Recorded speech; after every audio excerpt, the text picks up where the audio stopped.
Well, you're very welcome to the fourth module of the Chooboo online marketing course. In this module, we're going to try to touch on the very complicated area of search engines. And really, we don't have enough time to get into this in great detail. But therefore, what I'll seek to do is to give you just a feel for some of the main topics, including how does Google work? How do you set about trying to find the right keywords and key phrases for your website? Things that you can do actually on your website to try to improve the ranking of that site in the likes of Google. And to focus specifically on things that can happen outside the website and specifically on linking. Then I'll mention very quickly what's going to happen in our next module. Okay, so let's get started. Google.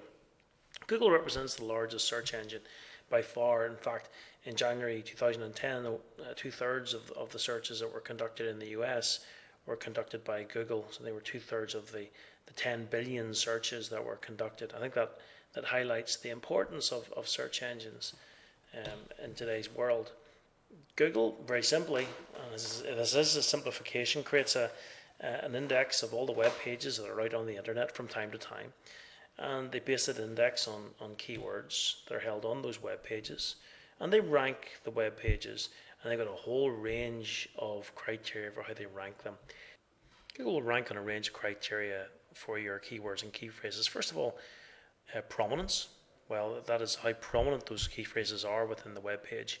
In other words, how close they are to the top of the page. Proximity, I mean how close are particular key phrases together in a bunch. And density, what proportion of the overall number of words do the key phrases make up on the web page.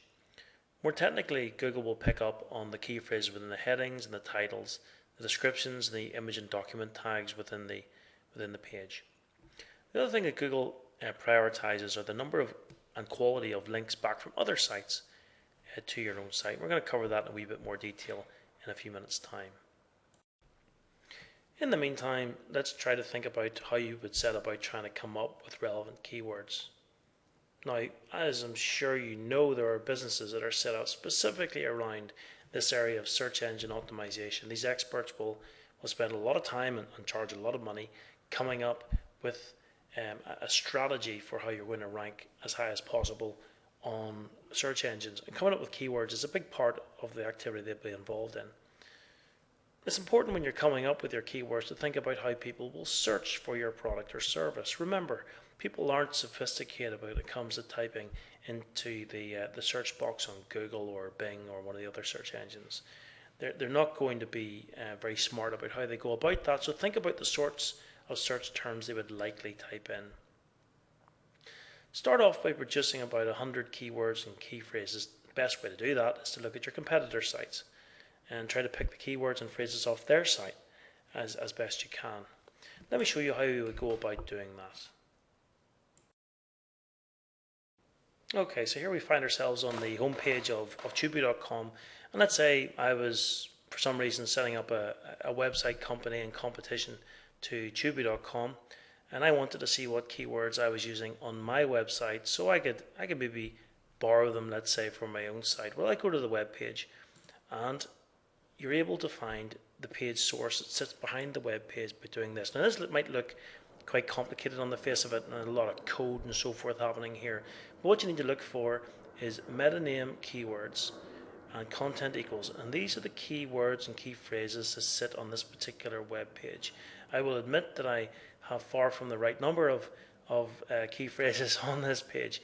But these are the key phrases that I've tried to adopt through this page. You can do the same with any website that's out there to find out what key phrases and keywords they use in their page too, and that starts up the number of key phrases that you can use on your website. Having come up with about 100 keywords or key phrases, you need to think about what the competition for those keywords would be. And based on an exercise I'm going to show you now, you would try to bring the number of keywords down to about 50 and have those keywords and key phrases on every page of your website. So let me show you a simple process that you could go through to try to determine the competition for the key phrases on your site. Okay, well, armed with the key phrases that we've got from competitor sites, what we want to do is to work out which ones we want to borrow for our site, and which ones maybe have been missing from competitor sites that we could include on our own. Now, a good way to do that is to go to Google and search for the Google keyword tool, which is free and openly available, and I'll click it there. Okay, well, this tool provides the opportunity to type in our key phrase in here and to find out how many searches were conducted for that key phrase by searchers over this last month globally and also locally. It's picked up that I'm in the United Kingdom, and it should do the same for you for your locality. So let's go for professional website design. Click search. What it does, it comes back and tells me how many searches were conducted for that phrase in the last month globally. There were 33,100 locally, 3,600. You'll notice it also gives me some suggestions for other similar key phrases and tells me the demand for them. This is useful information because it tells you straight away how many people typed these search terms in this last month globally and locally. And that's good news because obviously the higher number of searches, the better. However, it's important to bear in mind that there may be a very large number of web pages in the world that have the professional website design key phrase within them. The skill, and this is where the search engine optimization experts come into their own, is to try to find a key phrase which has quite a high demand for it, but not as many other web pages have that key phrase on there. So how do we work out how many other web pages there are in the world using the key phrase that you'd like to use? Well, a good way of doing this, if I go to Google and into the search bar I type in all in anchor colon, then I type in the key phrase like so. Google search, it'll tell me that there are 4.4 million web pages in the world which use the key phrase professional website design. Now, there's a very complicated way of working out how you should rank your key phrases based on the competition for the key phrases compared to the demand there is globally and locally for those key phrases. I don't intend to try and go through that detail here. It's something called the keyword efficiency index, but I'm not going to get into it. We simply don't have the time available. But suffice it to say that there's probably enough information here for you to get a sense of the most popular key phrases that you would like to put on your website and to use them accordingly.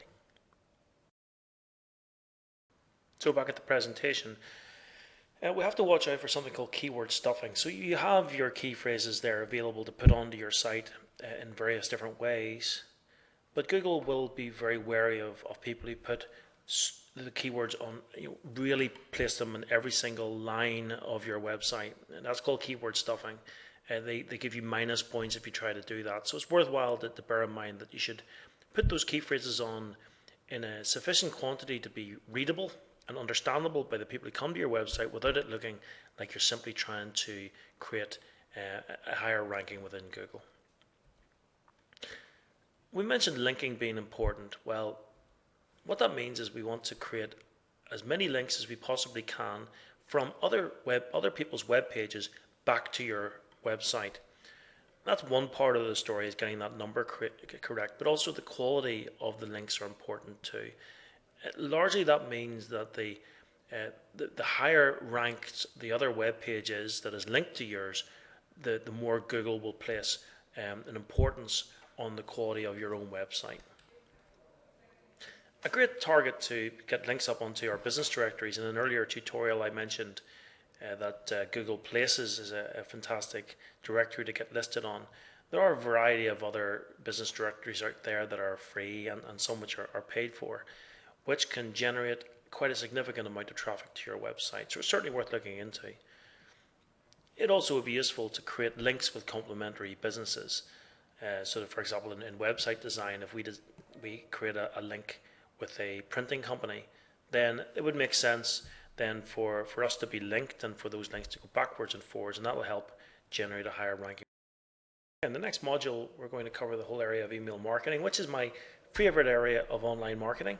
Hopefully that will come across in the way I present it. We're going to discuss why I use email marketing in the first place, see if I can convince you of that, things we should be wary of before we launch into email marketing, how you go about setting up the list of people you would send an email marketing campaign too, how you run the campaigns, and how do you measure the campaign. So, hope you enjoyed what we talked about here today, and I look forward to seeing you in the next module.